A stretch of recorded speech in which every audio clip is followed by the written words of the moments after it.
Muy buenas tardes. Hoy es sábado 3 de abril de 2021. Este es su programa La Voz del Suntrax y de los movimientos sociales por su emisora KW Continente y por la cuenta de Facebook Suntrax Panamá. Este espacio de nuestras organizaciones del movimiento popular panameño que sigue en ese aporte a la gran batalla de liberación nacional y social. Hoy día sábado de gloria, día de reflexión de nuestros pueblos, en recuerdo a ese primer revolucionario de esta época, de esta era, de estos más de 2000 años de presencia del pensamiento y su acción, a quienes valoramos y respetamos a los creyentes y a todos los que seguimos con esa fe y en el anhelo de liberar a nuestros pueblos por justicia, equidad, por el bien común que merecemos todas y todos los pobladores del mundo y en especial en nuestro caso de Panamá. Así que este es un programa especial hoy 3 de abril, donde tendremos voces de nuestros dirigentes y entrevistas con nuestro secretario general del Suntrax, compañero Saúl Méndez. Y por eso vamos a pasar de inmediato con nuestras redes sociales, ya que no pueden faltar, cada sábado no puede faltar nuestras redes sociales para seguir esa gran batalla de las ideas. Así como nos lo dejó también planteado el Señor Jesucristo, tenemos que seguir esa batalla por ese pensamiento de justicia, de equidad, de liberación, de romper con las cadenas de dominación que tienen, en este caso actual del siglo XXI, los imperios, el imperio de Estados Unidos de Norteamérica y todos aquellos que quieran llevar adelante este modelo neoliberal capitalista inhumano. Así que veamos de inmediato nuestras redes sociales para este sábado 3 de abril.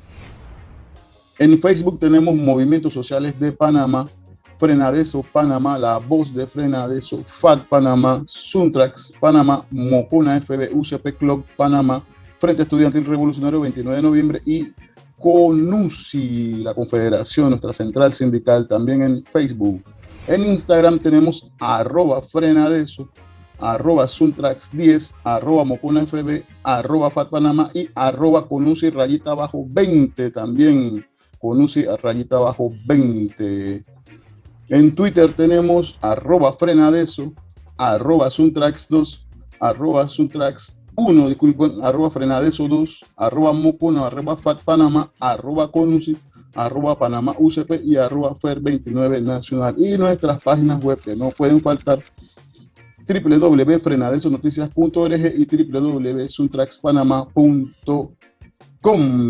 Una vez más, todas estas nuestras redes sociales que invitamos a que nos sigan, que nos compartan, que opinen, que le den me gusta y que sigamos en esa gran batalla de las ideas que tenemos que librar, fuerte batalla de las ideas, donde hemos seguido insistiendo como Frenadeso, como Suntrax, como Conusi, como Mocona. Hay que democratizar los medios de comunicación públicos. Hay una gran batalla en este momento ahora con el tema de la educación, nuestra solidaridad con las y los docentes de este país, esos docentes honestos, humildes, trabajadores, que están pidiendo lo que merece todo el pueblo: salud para poder ofrecer lo que bien sabe hacer, que es educación, que es liberación.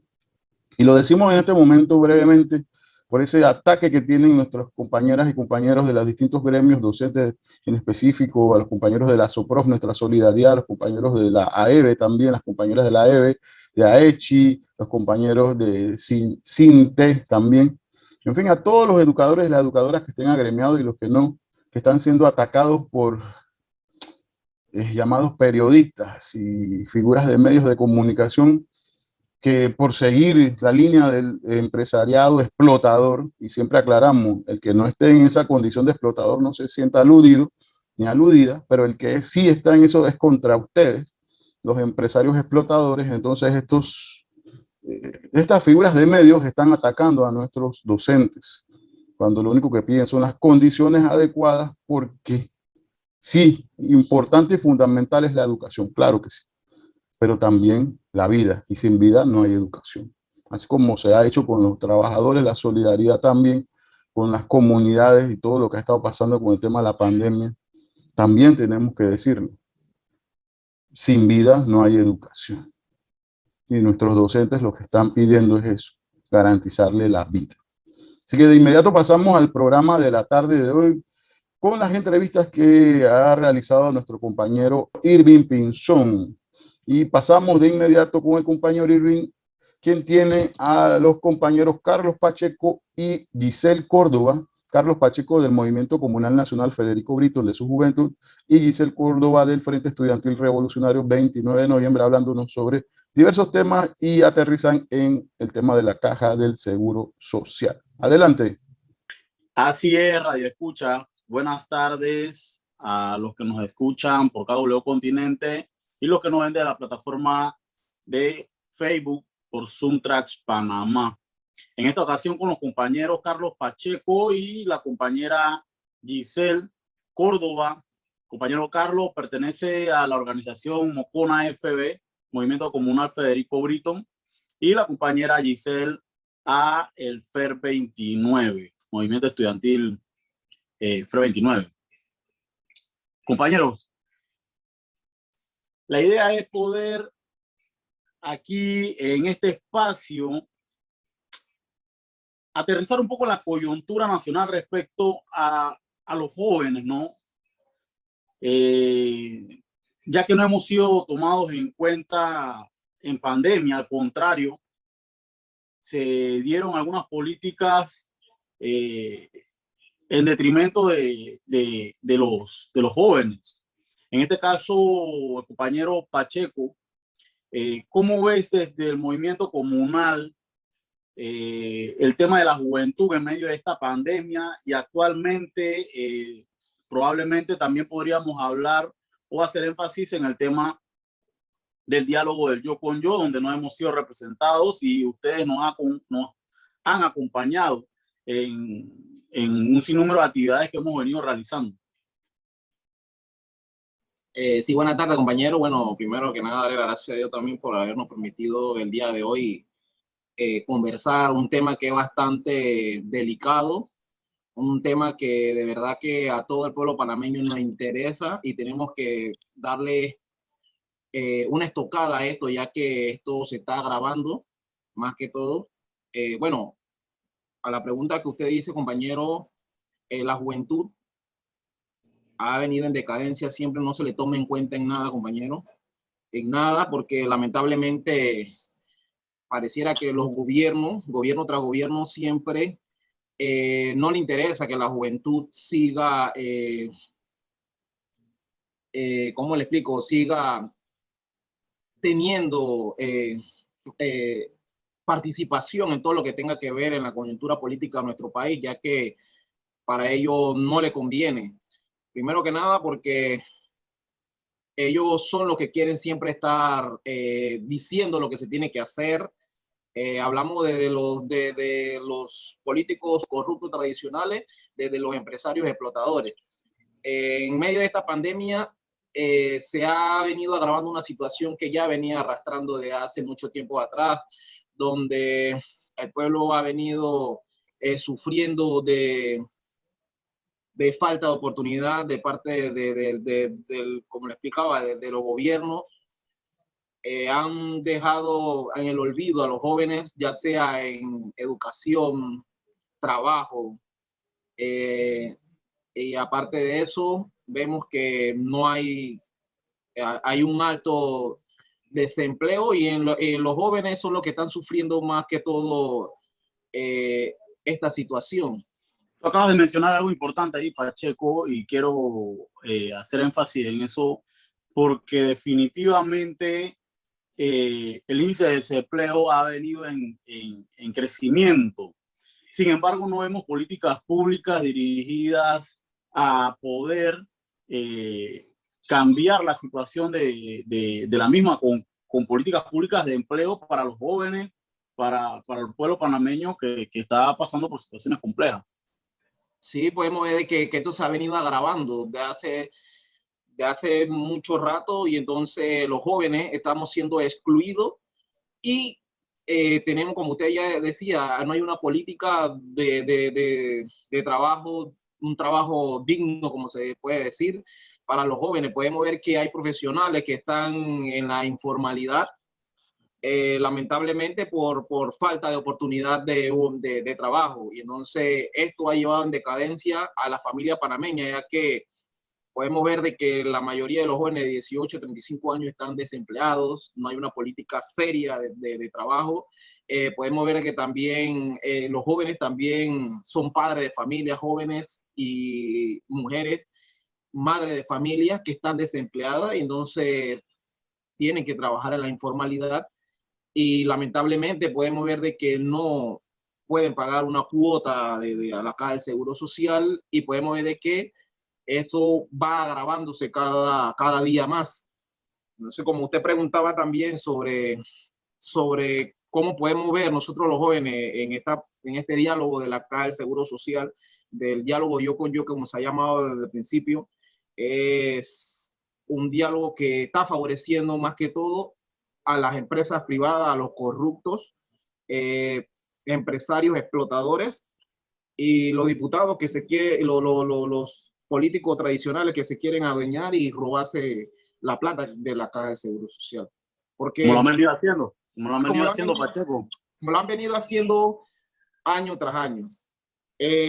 Pero podemos ver de que ahora descaradamente, podemos ver que descaradamente ahora están saqueándolo con más descaradamente, más desenmascarado se puede decir. Entonces podemos ver de que primero que nada esto no favorece a la clase trabajadora por motivo de que el gobierno escogió la participación, ellos cogieron su participante, pero más que los jóvenes han sido excluidos, los sindicatos, los compañeros de las clases sociales han sido excluidos. Entonces podemos ver de que más que todo ese es un diálogo de la empresa privada con los diputados corruptos. Entonces me imagino que ellos siempre van a estar ahí dialogando cómo van a terminar de saquearse lo que está en la Caja del Seguro Social. Entonces es algo bastante lamentable, donde invito a los jóvenes de que teníamos que salir a luchar, porque ahorita mismo nosotros, si hay algunos que no estamos pagando la cuota, pero optamos por pagar la cuota, nuestra cuota, para así un día jubilarnos, pero lamentablemente podemos ver de que ese sueño puede ser robado por parte del gobierno. Así es, Pacheco. Bueno, Giselle, bienvenida al programa La Voz del Suntra y de los movimientos sociales. Compañera, ¿cómo del sector del Frente Estudiantil? ¿Cómo ve ese sector estudiantil? Un sector que aspira a poder ingresar al sector laboral de la mejor forma. Los compañeros jóvenes, ya bien lo acaba de manifestar Pacheco, y bien lo he mencionado yo de la manera de que no existe políticas públicas de empleo para la juventud aquí en Panamá. Todo lo contrario, lo que vemos son normas que van en detrimento de los jóvenes.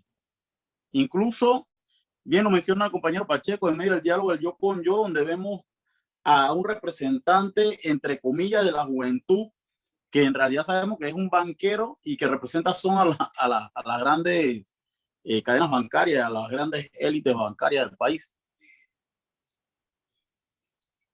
Está activa el micrófono, Giselle.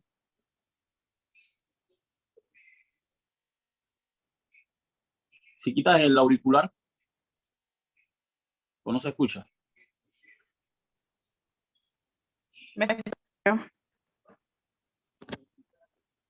Ok, así es, efectivamente, compañeros, el tal llamado Juan Carlos Julio, un representante empresarial, joven pero empresarial, el cual realmente no nos está representando como juventud pobre, como juventud panameña, ya que sabemos que ahorita el llamado diálogo de yo con yo se basa en empresarios y el gobierno, los cuales una vez más están buscando la metodología para privatizar lo que es la Caja del Seguro Social. Vemos que actualmente tenemos una alta tasa de desempleo de parte de la juventud. Si se hablaba en el 2020 de un aumento de un 25%, que vendría siendo la tasa más alta de la historia, Ahora, en el 2021, en medio de la crisis de la pandemia, obviamente debe haber un aumento mucho más alto. Entonces, sabemos que el gobierno neoliberal tiene poco interés del desarrollo de la juventud en un trabajo que tenga la total formalidad. Vemos que ahorita muchos jóvenes están trabajando de manera supuestamente emprendedora. Sin embargo, no es el término correcto, ya que es una manera de sobrevivir para poder subsistir en medio de la pandemia y poder sustentar a las familias. Entonces es obviamente necesario que el pueblo panameño, que la juventud panameña estudiantil, la juventud trabajadora, la juventud campesina, indígena y de los distintos sectores mantengamos esa posición de lucha en contra de ese diálogo, donde se pretende aumentar la edad de jubilación. Y se podría decir que nosotros como jóvenes que muchos actualmente tienen su título profesional y no tienen un trabajo, entonces, ¿en qué momento nos vamos a poder jubilar? ¿A qué edad específicamente podremos llegar a jubilarnos? Entonces, si nosotros nos quedamos en casa sin movilizarnos, sin luchar por nuestros derechos, obviamente no vamos a tener una jubilación que nosotros podamos aprovechar. Así como también se ve lo que es el aumento de la cuota obrero patronal. Y los que no estamos trabajando en este momento, ¿cuándo podremos terminar de pagarlas? ¿Cuándo podremos terminar de cumplir con esas cuotas? Por ende, es necesario que nosotros, como parte de la juventud, eh, mantengamos esa bandera firme en alto en defensa de la Caja del Seguro Social. Y en un análisis, y compañero Carlos Pacheco, en un análisis sencillo, vemos todas las medidas paramétricas que ellos disfrazadamente con otras, pongámoslo, terminologías, pretenden imponer, pero que sabemos que lo que pretenden es realizar el aumento de la edad de jubilación, el aumento de las cuotas, la disminución de pensiones, quitar beneficiarios. Entonces, bajo esos aspectos, creo que es importante también mencionar el robo, como lo mencionó, me parece, Pacheco. Sin embargo, tampoco no mencionan que el gobierno es uno de los mayores deudores a la Caja de Seguro Social, o sin embargo tampoco no mencionan que las empresas, muchas de ellas irresponsables, no pagan lo que es la cuota y algunas con mayor responsabilidad o mayor irresponsabilidad se roban la cuota y encima que no se la roban, cierran la empresa y crean otra razón social con otra empresa. Entonces, esas cosas vemos que no las mencionan ni los medios de comunicación tradicionales, ni los medios de comunicación que ellos mismos han creado como Estado, definitivamente porque no representan los intereses de ellos. ¿Qué podría aportar ahí, compañera? Giselle. Sí, es así, compañero. Se oye de que es necesaria la privatización de la Caja del Seguro Social. Sin embargo, no hablan sobre las deudas que tienen estas grandes empresas, las cuales han permanecido robándole al pueblo a través de lo que es la Caja del Seguro Social, con los préstamos, y hasta el sol de hoy ellos no hablan sobre eso. Así que simplemente es buscar el modo de confundir al pueblo panameño. Giselle, para que te despidas, bueno, de este espacio y esperando tenerte pronto también, ¿no? Bueno, invitar a la juventud estudiosa, a la juventud trabajadora, campesina, indígena, de comunidades y demás sectores, a que nos unamos a esta lucha, que esta lucha es de todos, que nosotros como pueblo panameño Tenemos que continuar nuestra defensa a la Caja del Seguro Social. De lo contrario, vamos a tener más efectos negativos de los cuales ya tenemos actualmente con los gobiernos neoliberales que han venido robándonos año tras año, y por ende nosotros eh, como pueblo humilde, como juventud, sabemos que lo que requiere nuestro Panamá es una constituyente originaria, una constituyente autoconvocada por el pueblo y para el pueblo, que barra con toda esta podredumbre, con toda esta corrupción que tenemos actualmente en nuestro país. Así que, sin más, compañeros, sin lucha no hay victoria. Así es, Giselle, muchas gracias. Bueno, Carlos Pacheco, hermano, para que puedas dar tu despedida a este espacio, programa La Voz del Suntra, los movimientos sociales, y podamos pasar entonces al siguiente segmento. Sí, compañero, también quería aportar algo ahí, como usted lo decía antes, podemos ver de que en ese diálogo los grandes empresarios le echan la culpa a los trabajadores, de donde dicen ellos de que el pueblo está viviendo muchos años más, y que porque la gente vive muchos años más, es que por eso que la Caja del Seguro Social va en decadencia. Podemos ver de que eso es como una burla, como ellos se expresan en los medios de comunicaciones amarillistas, donde empiezan a decir de que la culpa la tiene el pueblo, donde todos sabemos de que los trabajadores están trabajando y siguen pagando su cuota. Los empresarios corruptos son los que se han robado y no han pagado las cuotas de los trabajadores. Entonces, si tenemos que empezar por ahí mencionando eso, las televisoras estas que no la mencionan, no se pronuncian en eso, sabiendo que las empresas corruptas, explotadoras, se han adueñado y se han robado la plata de los compañeros, trabajadores y trabajadoras, y no han pagado la cuota. Podemos ver de que desde las comunidades, como lo decía la compañera, los emprendedores, como dicen, como ahora lo han llamado así los medios de comunicaciones, de que ya cuando ven una persona que está trabajando en la informalidad le dicen, no, que ese es un emprendedor. Y sabemos de que no es eso, sino que la necesidad nos está llevando a eso, a trabajar en la informalidad por no haber una política de trabajo, como lo decían antes. Entonces, como despidiéndome ya, quería dirigirme a las comunidades, a los jóvenes que viven en las comunidades, que tenemos que salir a luchar por la defensa de la Caja del Seguro Social, ya que en nuestras comunidades viven las personas que están pagando esa cuota, jóvenes que aspiran a trabajar, pero lamentablemente, como podemos ver, que quieren privatizar, mejor dicho, se tiene que decir así, hay que hablarlo claro, se quieren privatizar la Caja del Seguro Social, aumentar la edad de la jubilación. Podemos ver de que un joven que empieza a trabajar ahora, y esto va a seguir aumentando, porque si nosotros no frenamos esto, ellos van a seguir queriendo aumentar. El día de mañana los trabajadores van a tener que, para jubilarse, trabajar hasta los 90 años.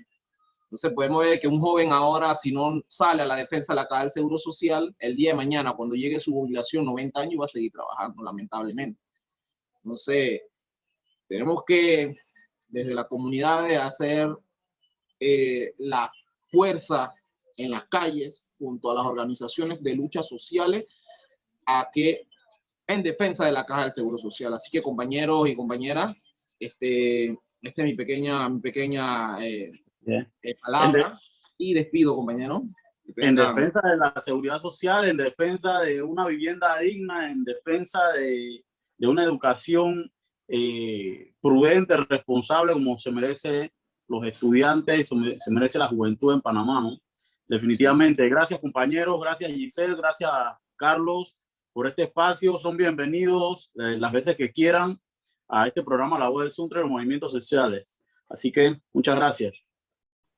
Bueno, agradeciéndoles la participación a los compañeros Giselle Córdoba, Carlos Pacheco, a la compañera Giselle, compañero Carlos, y también a nuestro compañero Irving en este importante e interesante intercambio de ideas sobre la realidad nacional y el tema de la seguridad social. Pasamos de una vez compañero Irving con la entrevista que le realizó al compañero Saúl Méndez, secretario general del Sindicato Único Nacional de Trabajadores de la Industria de la Construcción y similares. Una vez más, Irving. Así es, compañero Ortiz. Nos encontramos en esta ocasión con el compañero Saúl Méndez, el cual vamos a intercambiar un poco sobre la situación, la crisis que estamos viviendo institucional hoy en día, y también algunos aspectos referentes al diálogo del yo con yo, un diálogo que sabemos que es totalmente irracional, totalmente con problemáticas a los trabajadores y que no representa para nada los negociantes de la mesa del diálogo a los trabajadores. Compañero Saúl, bienvenido al programa La Voz del Suntrax y de los movimientos sociales de Panamá. Una vez más, un placer tenerlo con nosotros. Compañero Saúl.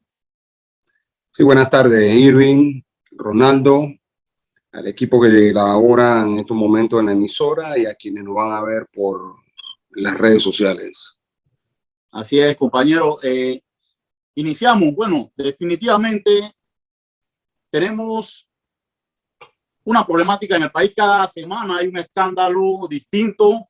Sin embargo, no vemos que de parte de la justicia llegue esa justicia que tanto anhela el pueblo panameño. Todo lo contrario. Estamos en medio de una crisis, compañero Saúl. Y bueno, a lo que hace referencia simplemente es una situación de descomposición generalizada de los poderes del Estado, en el que la corrupción, fundamentalmente el robo, el atraco, el erario del pueblo panameño, se viene dando cada vez de forma descarada y en una perfecta mancuerna entre jerarcas de partidos políticos haciendo gobierno, es decir, una vez ocupan los cargos altos del gobierno, y empresarios de estos delincuentes, pues en esa mancuerna perfecta roban al pueblo panameño.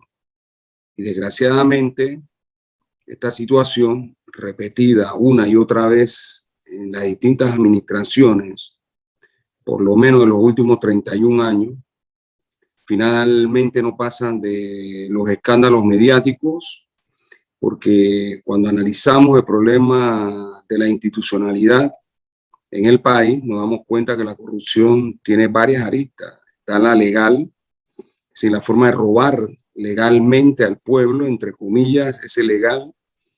Y digo legal porque existen leyes, la forma de cómo utilizar el mecanismo para sangrar los recursos del Estado. Está la otra forma, que es el maletín debajo de la mesa, y en muchas veces se combina esta situación. Entonces salen los escándalos en medios de comunicación y simplemente no pasan de ellos. Y como tú atinabas hace un rato, un escándalo tapa otro. Y son tantas cosas de forma abrumadora que la gente simplemente se siente cansada, abrumada de lo mismo y que no pase nada. Por otro lado, el sistema de justicia o el órgano judicial vive las mismas consecuencias que vive el resto de los órganos del Estado, que vive la Asamblea de Diputados, que vive el órgano ejecutivo y demás, en el que esta descomposición que existe en estos órganos, pues simplemente, en el mejor de los casos, en lo que llaman casos de alto perfil, valga la redundancia, pues entran al sistema judicial y corren la suerte de lo que yo he denominado el lavado judicial.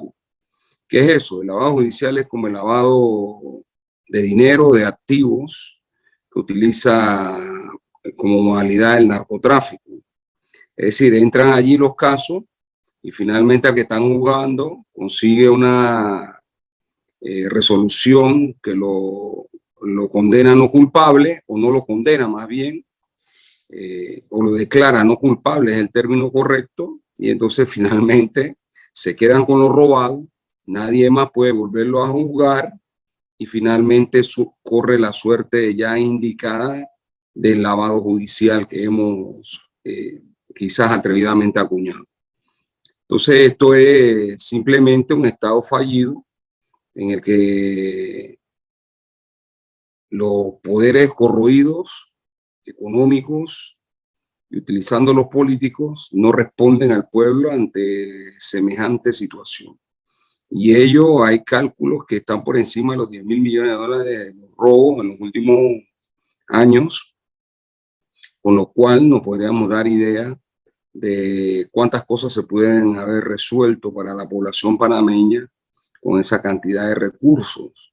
Entonces, naturalmente, esta situación no varía, se agrava, y al agravarse, pues es donde entra en acción en nuestra tesis, nuestro planteamiento, el pueblo panameño. Es decir, llega la hora de poner un alto a esta situación, y el único que está facultado para hacerlo es el pueblo dueño del poder soberano, que no está sometido a ningún otro poder del Estado, ni a ninguna ley, ni a ninguna constitución, sino en su poder soberano, lo que conocemos nosotros como su poder originario, debe alzarse en sus propios pies y darle un vuelco a esta situación para llevar al país a la fundación de un nuevo Estado, con nuevas reglas del juego, que permitan cambiar precisamente lo que ya hemos descrito aquí, y poder fundar un Estado donde en efecto las leyes se apliquen a todas las personas, haya nuevas reglas del juego en materia de elección, por ejemplo, de presidente, representantes, alcaldes, diputados, etcétera, en que el pueblo tenga el derecho de elegir, como ocurre hoy, pero que también tenga el derecho de revocar el mandato en medio del ejercicio del mismo.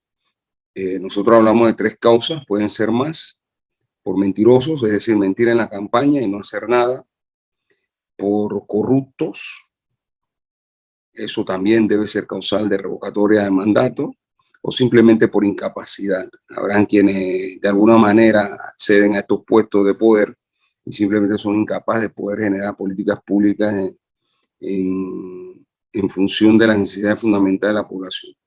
En materia del órgano, por ejemplo, judicial, podríamos estar hablando de la necesidad de cambiar eso de que el presidente designa a los magistrados. Es decir, podríamos hablar de concursos de oposición como un mecanismo con el que los abogados que aspiran puedan concursar. Esos son realmente ejercicios académicos, exámenes que se pasen, y el que mayor punto tenga puede ser el que debe ganar la vacante, además de otros elementos que deben tomarse en consideración.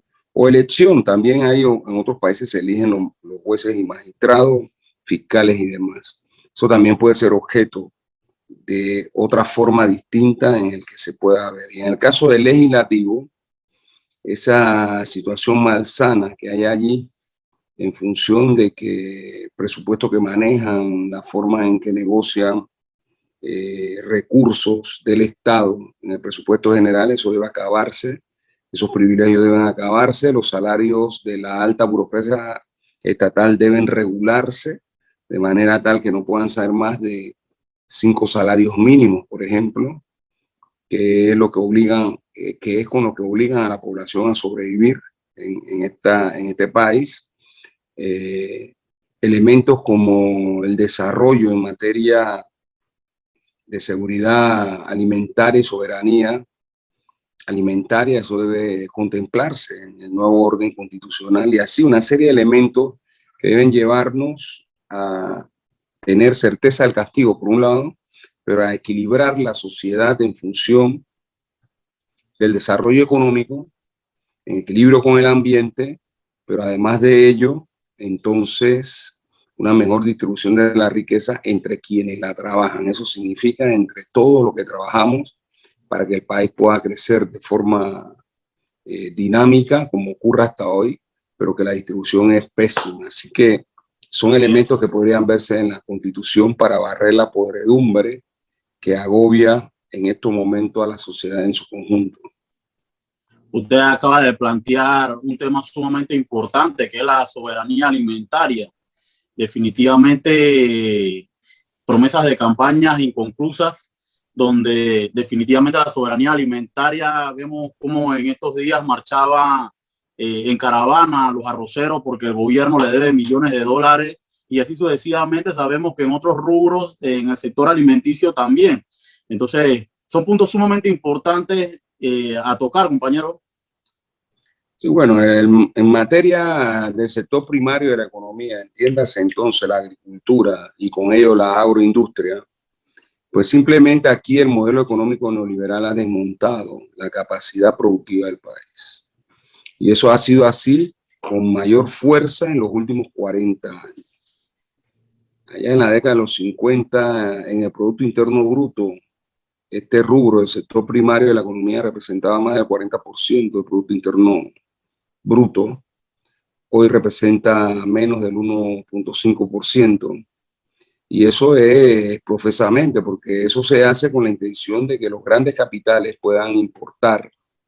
Me refiero a las empresas estas importadoras de alimentos, en detrimento pues del agro y de la agroindustria.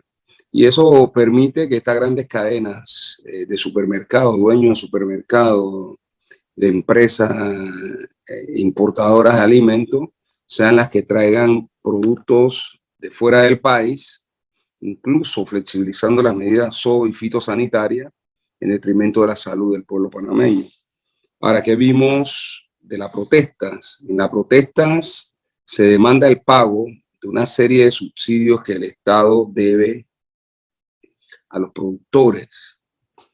En este caso, el rubro de arroz, que se está planteando que hay un pago o subsidio adicional que el gobierno da a los que siembran arroz para que puedan desarrollar pues esa actividad.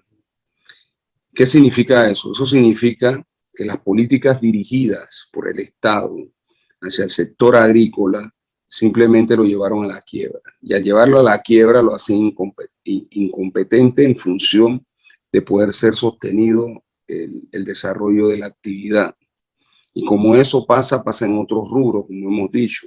Generalmente cuando estas luchas se dan, quedan pagándole, pero a los grandes, porque tengamos algo claro, una cosa son los grandes productores, que también son importadores, ojo, y otra cosa son los pequeños micro empresarios, por decirlo de alguna forma, del sector agrícola, e incluso lo que son las personas que siembran para el consumo, el campesinado y los indígenas. Son distintos allí las formas, y cuando estos negocios se dan, siempre los grandes son los que quedan beneficiándose de esa situación. Por eso es importante entonces tomar el tema concreto, que hablamos de soberanía alimentaria y de seguridad alimentaria, en función de que este es un tema en el que el país no puede depender de que sus alimentos, los alimentos de la población, simplemente queden en manos de extranjeros y fuera del país. Los países cualquiera que en esta materia quieren sentirse realmente protegidos en un tema tan sensitivo están obligados a tener la capacidad de producir los alimentos que su población consume. Así que este es un elemento que, por eso digo, perfectamente puede entrar en una nueva constitución, garantizando que estas políticas públicas se desarrollen precisamente para que se haga sostenible la actividad. Ahora bien, también hay una ley que se está discutiendo, que según ellos se defenestró la UTSA y se creó un nuevo ente. Y resulta ser que en ese nuevo ente, por denuncia de otros productores, de igual forma, indican que simplemente cambió de nombre porque mantiene las mismas prerrogativas. Y eso es así porque quienes están gobernando hoy, que lo hicieron ayer también, me refiero en el pasado, ellos avalan todas las políticas económicas neoliberales y ellos no atentan ni van a atentar con esas políticas impuestas a la población. Entonces es iluso pensar poner a la rata a cuidar el queso o al lobo el gallinero, porque va a ocurrir exactamente esto. Eso también se entiende en otro argot popular como el gatopardismo. Dicen que cambiaron todo para no cambiar nada. No cambiar más. Al final cambiaron el nombre de la UTSA, le pusieron otro nombre, pero no ha cambiado nada por las denuncias que se están haciendo. Y otro tanto, de esa forma se hace a través de estos falsos diálogos que se convocan en Panamá, muy especialmente después de la invasión del año 89, En esa falsa idea de democracia se vienen dando diálogos para imponer el modelo económico neoliberal. Lo han impuesto en materia laboral, lo han impuesto en materia de seguridad social, lo han impuesto en materia tributaria, en educación, y así sucesivamente, en ese mecanismo absurdo que no representa a la sociedad panameña, se va imponiendo la agenda neoliberal en los distintos campos de la vida cotidiana del pueblo panameño.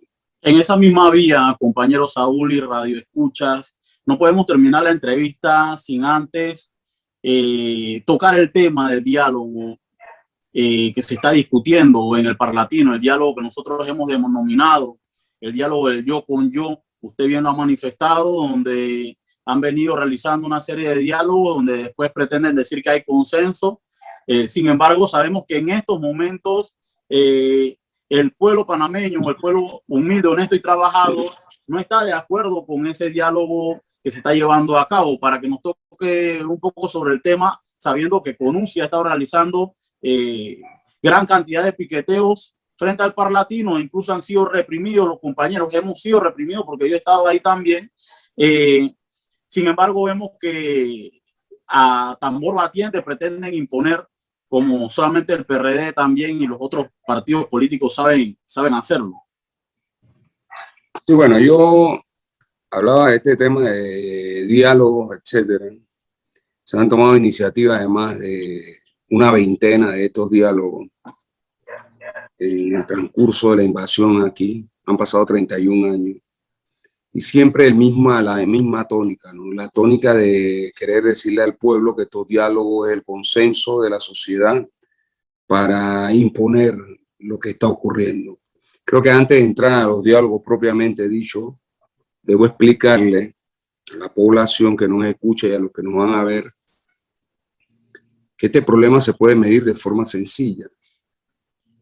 Panamá hoy está ubicado en el tercer lugar de América Latina y sexto en el mundo donde hay peor distribución de riqueza. Es una sociedad totalmente inequitativa de más de los 192 países que existen en el mundo. Panamá está en el sexto lugar. Eso le dice a usted mucho. Y es que allí podemos explicar los bajos salarios, la inestabilidad laboral, podemos explicar la quiebra de la educación pública, del sistema de salud público y todas las prestaciones que brinda el mismo. Podemos explicar, por ejemplo, los altos salarios que pagan, los altos impuestos que paga la población y los que trabajan. Podemos explicar por qué no le llega agua potable a toda la población. Podemos explicar por qué más de 400.000 personas padecen de hambre. Podemos explicar por qué llegamos al más del 52% de la población económicamente activa en la informalidad. Podemos explicar los niveles de desempleo. Podemos explicar los niveles de corrupción. Podemos explicar el saqueo de los recursos del Estado, como lo son, por ejemplo, empresas estratégicas como la electrificación, telecomunicaciones, puertos, aeropuertos, el tren, entre otras. Podemos explicar cómo se han logrado repartido las playas, las islas, las costas, cómo han depredado el ambiente. Podemos explicar cómo se ha dado concesiones mineras a una empresa como Minera Panamá, que sigue explotando allí los recursos minerales sin contrato, a pesar de un fallo que dio la Corte Suprema. Es decir, eso es lo que significa la desigualdad en el país, la inequidad y los niveles de problemas que tenemos. Entonces, para imponer estas medidas se utilizan esos diálogos. Y reitero, desde 1989, 90, cuando ya empieza a hacer ejercicio del gobierno en Dara, se habló de diálogo sociolaboral, se reformaron las leyes laborales, la ley de seguridad social, se cambió la tabla tributaria, donde los empresarios no pagan casi impuestos en este país, pagan los asalariados y los pobres. Se privatizaron, se planteó elementos de privatización, llegó Pérez Valladares, hizo lo mismo, y en cada una de estas cosas hablan de diálogo. Y esos diálogos sirven para hacer al país más desigual. Esto es importante tenerlo claro. En el momento que nos ocupa, En marzo del año pasado, cuando se declaró la pandemia en Panamá, que llegó el primer caso, o habían llegado y ellos no se habían dado cuenta, pero cuando ellos anunciaron al gobierno el primer caso, a partir de ese momento la crisis se aceleró del modelo económico neoliberal y del sistema capitalista en Panamá. Y recuerdo perfectamente que el 1 de mayo el gobierno lanzó un supuesto diálogo sociolaboral que iba a defender los puestos de trabajo y la economía. Resulta ser que suspendieron los contratos de trabajo a casi 300.000 personas y las enviaron para sus casas sin un centavo. Sin un centavo. En mayo, el gobierno llamó ese diálogo sociolaboral y era ¿para qué? Para reformar las leyes laborales para beneficiar al gran capital y poner aún más contra la pared a los trabajadores en sus derechos. Y ahí empezaron a surtir una serie de decretos y finalmente la ley 157 y ahora último la ley 201, que surgen de ese falso diálogo, que lo vendieron incluso en la OIT como si fuera el único país en el que hubo diálogo social para llegar a esos acuerdos, lo cual es absolutamente falso, sin desconocer que hay una diligencia venal que siempre se presta para estos menesteres. Entonces se plantean estas reformas. Ahora se habla de un diálogo en materia de la caja del Seguro Social y las pretensiones también son sencillas. Ya el país la conoce porque la han aplicado en los últimos 40 años. ¿De qué se trata? De privatizar los fondos de pensiones, de privatizar el sistema de salud, de aumentar la edad de jubilación a hombres y mujeres a 65 y 70 años, parejo, aumentar la densidad de las cuotas, es decir, de 240 a 300, 320, aumentar el porcentaje que se paga, que puede ser de 9.75 que existe ahora hasta el 15%, reducir las pensiones del 60% que se calculan hoy a entre el 37 y el 40%, y naturalmente todo esto pretenden hacerlo a través de un diálogo que nosotros definimos de yo con yo por lo siguiente. Ese diálogo desde el primer momento que se convocó fue excluyente, primero que nada. Allí hay hoy 21 representaciones, entre comillas, de los mismos de siempre, de los partidos políticos tradicionales, que son los que han gobernado los últimos 31 años y que son los que han impuesto las medidas que hemos hablado con anterioridad. Están los representantes del gobierno, que tienen como 5 votos ellos.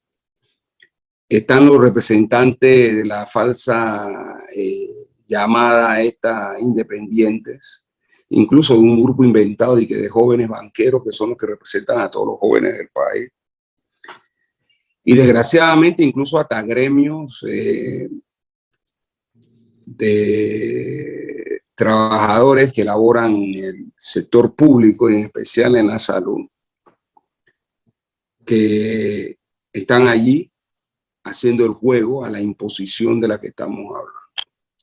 Entonces esto tampoco es nuevo, porque ya este diálogo del seguro se dio en el 2005, una farsa de diálogo en la que aprobaron la ley 17, que fue la ley de la muerte del gobierno de Martín Torrijos y el PRD. En ese periodo, en el 2005, ahora tenemos el gobierno de Cortizo y del PRD impulsando las mismas medidas. Y allí, pues, esa ley 17 fue derrotada con 32 días de huelga, más de 5.000 detenidos, un número indeterminado de heridos, no sé cuántas marchas se realizaron, piqueteos, volanteos en ese periodo, pero se dio la batalla. Luego entonces, cuando se logra derrotar la ley 17, se llamó un diálogo. Los que estaban en huelga fueron a los últimos que convocaron allí, y cuando se llegó ya había facilitador, ya había metodología, es decir, se habían robado el diálogo que tanto en realidad había costado en su momento destruir la ley 17 de la muerte para abrir los cauces. Y comparando lo actual, se repite la historia. Ellos tienen un diálogo donde están los mismos sectores que representan los mismos intereses para imponerle a la población esto, y por eso es que hay una serie de actividades de organizaciones del movimiento popular, docentes, comunales, obreras, estudiantiles, campesinas, es decir, forjando unidad para enfrentar este problema pero a este problema hay que sumarle no solo el problema del seguro social, sino en las reformas laborales ya que laceran los derechos de los trabajadores. Entonces hay que sumarle el problema que existe en la educación pública nacional, hay que sumarle el problema de la necesidad de la constituyente originaria para barrer toda esta podredumbre, y tenemos que seguir exigiendo cárcel para los corruptos y que el Estado recupere los robados. Entonces, es decir, esto tenemos que verlo en forma integral para poder enfrentar la situación de esa manera y tratar de buscarle solución de una vez y por todas a nuestro problema que está en la raíz. Este problema no es superficial, este es un problema de raíz. Significa entonces que tenemos que ir a la raíz del problema para poder resolver el problema que tenemos la mayoría de los panameños. Así que son elementos por los cuales estamos enfrentados a esa farsa del yo con yo. Incluso hay problemas entre ellos mismos en función de toda la maniobra politiquera que van desarrollando allí. Ese diálogo está desprestigiado. En realidad eso no representa a los sectores populares del país, y los verdaderos y reales representantes de los movimientos sociales de Panamá están en las calles luchando en este momento, y que van a intensificar sus acciones conforme se vaya desarrollando la farsa, ¿no? Así que en esas condiciones nos encontramos. Usted ha participado, compañero Saúl, de distintos encuentros de dirigentes que se han estado realizando a nivel nacional. Importante eso. También el día lunes, tengo entendido que se está convocando nuevamente al Parlatino a seguir intensificando las acciones de protesta en contra de este diálogo. Sí, bueno, los encuentros que se han hecho a nivel nacional se han hecho casi en todas las provincias del país. Es decir, Bocas del Toro, Chiriquí, Veraguas, Azuero, Oclé, Panamá Oeste, Darién, Colón, Panamá, la provincia de Panamá. Es decir, hemos completado un ciclo de conversación democrática entre representantes legítimos del poder del pueblo organizado para enfrentar esta situación. De allí se ha convenido en distintas provincias del país una suerte de organización que pueda reunirse, coordinar las acciones como se han venido desarrollando a lo largo y ancho de la geografía nacional, y se siguen desarrollando. Hoy, como tú indicabas, estábamos en el Parlatino. Por otro lado, un grupo de obreros se movilizaba en una parte de la ciudad en hora más temprana. En Darién se distribuían volantes, en fin. Es decir, hay por todos lados movilizaciones, ¿no? Por otro lado, la perspectiva de seguir desarrollando este tipo de actividades que permitan seguir consensuando entre las organizaciones del movimiento popular y el pueblo, es decir, la posición concreta frente a este problema. Entonces, eso es importante tenerlo presente y saber que se está desarrollando y que va tomando una dinámica muy importante. Y por otro lado, las futuras acciones, que es lo que tú has mencionado. En las futuras acciones se ha indicado la necesidad de ir intensificando las acciones conforme se va desarrollando los acontecimientos.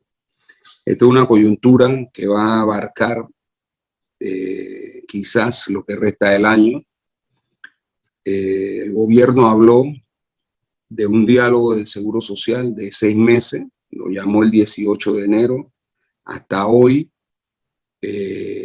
Lo tan desprestigiado que está ese diálogo y lo tan enredado que está en su propia... Hay un viejo adagio que dice enredado en las patas de los caballos, ¿no? Entonces, ellos no logran todavía cerrar lo que llaman metodología. Sin embargo, parece que ya se encaminan a eso con esos representantes que no representan al pueblo. Y naturalmente, en la medida en que esto se vaya desarrollando, así las acciones se irán tomando. Así que el lunes lo que se ha acordado en efecto es estar allí. También hay un encuentro de dirigentes el día 8 de abril. Se viene organizando por estos sectores populares una acción más contundente, una acción nacional. Y bueno, se está trabajando en ello para acordarla y para ejecutarla. Así que, como decía, que esto es una situación que el gobierno dijo que son 6 meses. El cálculo nuestro es contado a partir del 18 de enero, 6 meses adelante, estamos hablando de julio. pero esto también está inserto en un supuesto diálogo bicentenario que el gobierno ha llamado, y el bicentenario se cumple precisamente el 28 de noviembre de este año. Los empresarios han exigido que este diálogo de seguro se tomen medidas inmediatas. Para ello deberían ser ya insofacto. Así que nosotros el cálculo que hacemos es que esta situación se estará debatiendo y discutiendo quizá para el último cuatrimestre del año, ¿no? Y eso significa que la pelea es una pelea larga. Y significa también que los preparativos y el desarrollo de la lucha tienen que combinarse a efecto de entender el momento, ver cómo se van agudizando la situación, cómo se va moviendo la coyuntura para que nosotros podamos ir tomando las decisiones que mejor convengan a los intereses del pueblo panameño y las organizaciones del movimiento popular. Así que es parte de las tareas que estamos cumpliendo en estos momentos. Compañero Saúl Méndez, muchas gracias por la entrevista. Siempre bienvenido al programa La Voz del Suntrax, compañero secretario general del Suntrax. Seguimos con el compañero Ortiz y nos despedimos del compañero Saúl. Bueno, finalmente llamar al pueblo a la unidad, a las organizaciones del movimiento popular, a jugar el papel que le corresponde, a los dirigentes legítimos de las organizaciones del movimiento popular igual. En el caso particular de los obreros de la construcción, bajo la consigna lanzada en el 48 aniversario, ni amarillos, ni traidores, ni vendidos, llamamos a la unidad, a la firmeza y a la disciplina. Sabemos que hay elementos que quieren jugarle el juego a la partidocracia, al gobierno y a los empresarios para ver si pueden lacerar el organismo sindical más importante que ha conocido este país, que se llama Suntra, y esto lo digo con toda humildad, no con jactancia, y naturalmente tenemos que preservar esta herramienta de lucha del pueblo panameño, pero en especial de los trabajadores de la construcción. Un abrazo y un saludo este sábado, en el que la familia panameña está recogida en reflexión, a que reflexionemos el país que queremos, a que reflexionemos sobre el país que queremos dejarle a nuestros hijos, y además que luchemos por construir un país que sea justo para todos, con prosperidad para todos, y con el anhelo del desarrollo humano, en equilibrio con el ambiente, y con una mejor distribución de la riqueza que generamos trabajando todos. Así que gracias por la oportunidad, un saludo a todos y hasta la próxima. Gracias. Y bueno, con esto, con las valoraciones que hace nuestro compañero Saúl y todo lo que ha presentado y lo que se viene esta semana, vamos despidiendo el programa de la tarde de hoy, sin antes reiterar, sigan nuestras redes sociales, sigamos en batalla. Este lunes regresamos al Parlatino, vamos a seguir insistiendo en que ese diálogo hay que cerrarlo ya, el diálogo de yo con yo.